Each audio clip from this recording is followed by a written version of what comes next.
What's up folks, Justin Phillip here, and today we are testing my Rokinon Cine lens set. Just got word from downstairs that what you making YouTube videos now? You one of those vloggers? What's going on? You know, a low-budget indie filmmaker sharing tips and tricks with other low-budget indie filmmakers.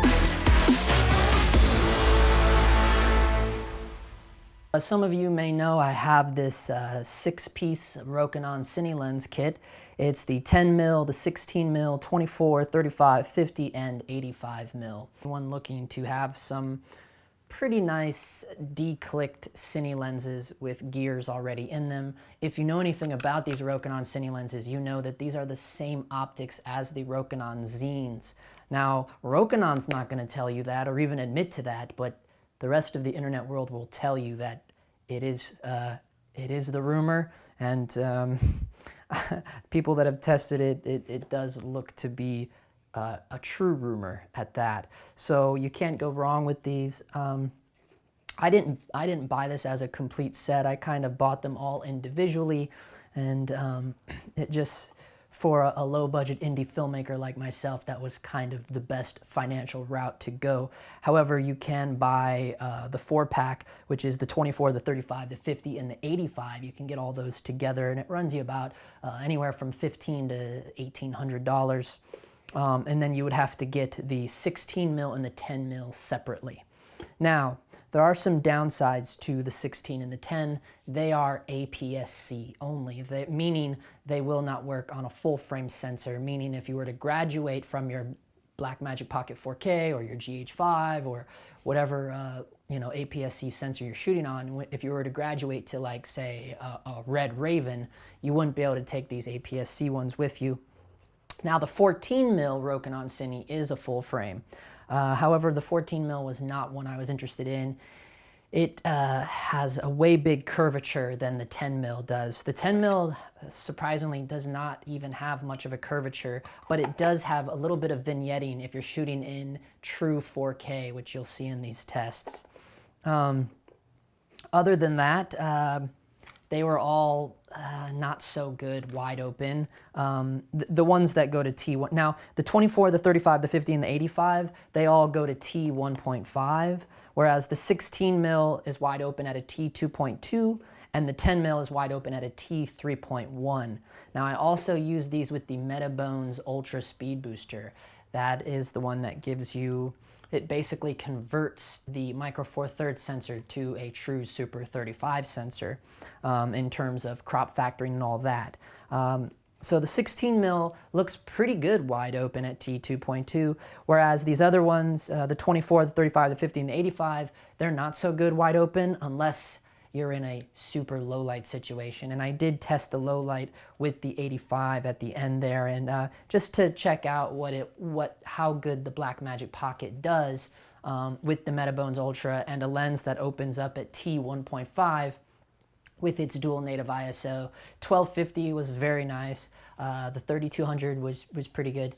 Anything beyond that obviously was very, very noisy, as you will notice from the tests. And actually, even with only candlelight, 400 ISO with the T1.5 is still looking pretty nice thanks to that Metabones. When you're shooting in true cinema 4K, the 10mm does have some vignetting, but it goes away immediately when you punch in at Ultra HD and definitely at HD. The 16mm is really, really nice. There's no curvature, there's no vignetting, and it's really decent wide open. That's true of the 10mm too. It's also decent wide open because it's such a huge wide lens. Pretty much the 10mm on the Metabones with the micro four thirds sensor of the BlackMagic Pocket Cinema 4K, it does convert this 10mm to about a 14mm. Maybe even a little bigger than that even. So there you have it. They were all shot on, this test was done on the BlackMagic Pocket Cinema Camera 4K. Yeah, you can check it out here. You can see what's going on, just some comparisons.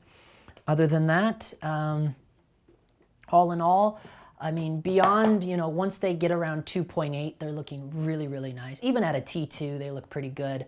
Wide open is not ideal unless it is a super low light situation. Other than that, I'm pretty satisfied with the way the colors match, you know, at first glance and at the naked eye, and they're good enough for me.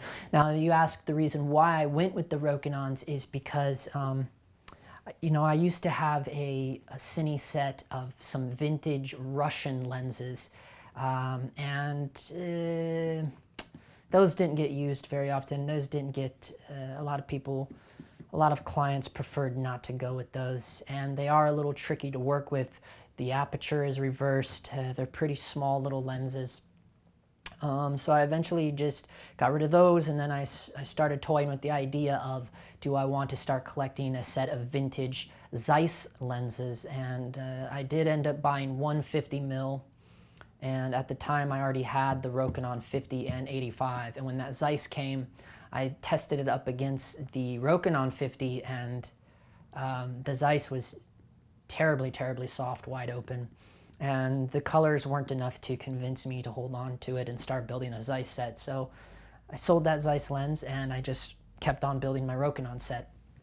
I think the Rokinons are a good hybrid between a vintage lens and a modern lens. And I say that because the colors are pretty nice, and if you want to dull them down even more, meaning the contrast, if you want to dull down the contrast a little more, you can simply just add a Tiffin quarter pro mist filter, and you can get a nice vintage look to them. Or without the pro mist filter, they are pretty sharp still, even wide open, and so that's always nice for corporate gigs and interview gigs. So that's why I went with them. I think they're a great hybrid between a modern sharp lens and a vintage lens. With all that being said, let me know what your guys' thoughts are on the Rokinon Cine lenses. I'm going to be holding on to these for quite some time, probably, especially because it's not quite in the budget right now to graduate to another full Cine set. So, as always, thank you for watching. And big, huge thank you to all of my subscribers. If you guys are interested in any of my gear that I use to make these videos, or any of the stuff that I take on my paid gigs, you can check out my kit. It's in the description below. And for now, that's a wrap.